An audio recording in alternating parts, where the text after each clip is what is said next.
उत्तर प्रदेश के कासगंज जनपद में रिश्तों के कत्ल की ऐसी खौफनाक साजिश जिसे सुनकर आप भी हैरान रह जाएंगे। बंबा के किनारे पड़ी हुई एक महिला की लाश के पास से बरामद हुई हाथ से लिखी हुई पर्ची और कातिल इतना शातिर कि पुलिस को गुमराह करता रहा। 11 दिन चली पुलिस की इस तहकीकात में जो खुलासा हुआ उसे सुनकर आप भी सोचने पर मजबूर हो जाएंगे। 26 दिसंबर सन 2025 को कासगंज के सुंदगढ़ी थाना क्षेत्र के राम चितौनी बंबा के पास एक महिला की डेड बॉडी पड़ी हुई मिली। स्थानीय लोगों ने इसकी सूचना पुलिस को दी। सूचना मिलते ही पुलिस और फोरेंसिक की टीम मौके पर पहुंची। जब महिला के शव की तलाशी ली गई तो महिला की डेड बॉडी के पास एक हाथ से लिखी हुई पर्ची बरामद हुई। उस पर्ची के आधार पर पुलिस महिला के शव की शिनाख्त के प्रयास में जुट गई। उस पर्ची के आधार पर महिला की शिनाख्त पचपोखरा गांव की रहने वाली शबनूर नाम की महिला के रूप में हुई। शबनूर की हत्या की जानकारी जब उसके मायके वालों को मिली तो भरगैन की रहने वाली उसकी मां यास्मीन ने इस पूरे मामले में शबनूर के पति जाबिर सहित अन्य ससुराली जनों पर दहेज हत्या की एफआईआर दर्ज करा दी। लेकिन पुलिस को यास्मीन के बयानों से दाल में कुछ काला नजर आया। पुलिस इस पूरे मामले में तहकीकात में जुट गई।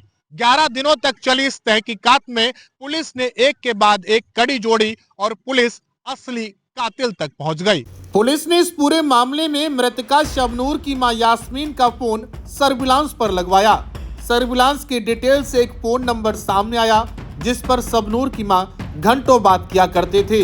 ये नंबर था शबनूर की बहन आफरीन के ससुर रईस अहमद का। रईस अहमद और यास्मीन समधी समधन थे। पुलिस का शक और गहराने लगा। पुलिस एक के बाद एक कड़ी जोड़ती चली गई।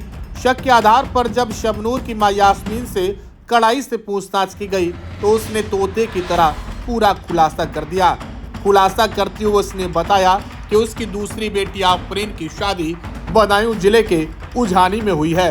आफरीन के ससुर रईस अहमद से उसके अवैध संबंध हो गए थे। ये बात शबनूर को पता चल गई थी। शबनूर इन अवैध संबंधों को अपने पिता को बताने की धमकी देती थी। इसी बीच यास्मीन ने अपनी बेटी के कत्ल की कहानी रच दी। पचपोखरा का रहने वाला शबनूर का पति जाबिर कुछ दिनों पहले शबनूर को उसके मायके छोड़ कर आया था। इसी बीच शबनूर की मां यास्मीन ने अपने समधी रईस अहमद को बदायूं से फोन करके बुला लिया। शबनूर को उसकी ससुराल पचपोखरा छोड़कर आने का बहाना बनाकर रईस अहमद 25 दिसंबर को उसे अपनी बाइक पर बैठा कर ले गया। सीसीटीवी फुटेज में न आए इसलिए कातिल रईस अहमद ने कच्चे रास्तों का प्रयोग किया। शबनूर को चाउमीन पसंद थी। उसने शबनूर को चाउमीन में भांग मिलाकर खिला दी और रात होने तक उसे अपने साथ बाइक पर बैठाकर घुमाता हुआ। जैसे ही रात हुई वैसे ही उसने शबनूर की हत्या कर दी और लाश को राम चितौनी गांव के समीप बंबा के किनारे फेंक दिया। यास्मीन की मां अपनी बेटी की लाश की कीमत उसके ससुराली जनों से वसूल करना चाहती थी, इसलिए योजना बनाकर एक पेट्रोल पंप पर काम करने वाले लड़के से एक पर्ची लिखवाई जिससे उसकी बेटी के शव की शिनाख्त हो सके और ससुराली जनों को दहेज हत्या में फंसाकर मोटी रकम वसूल सके। लेकिन पुलिस की तहकीकात ने पूरी कहानी पलट दी। आरोपी यास्मीन और रईस अहमद को पुलिस ने गिरफ्तार कर लिया।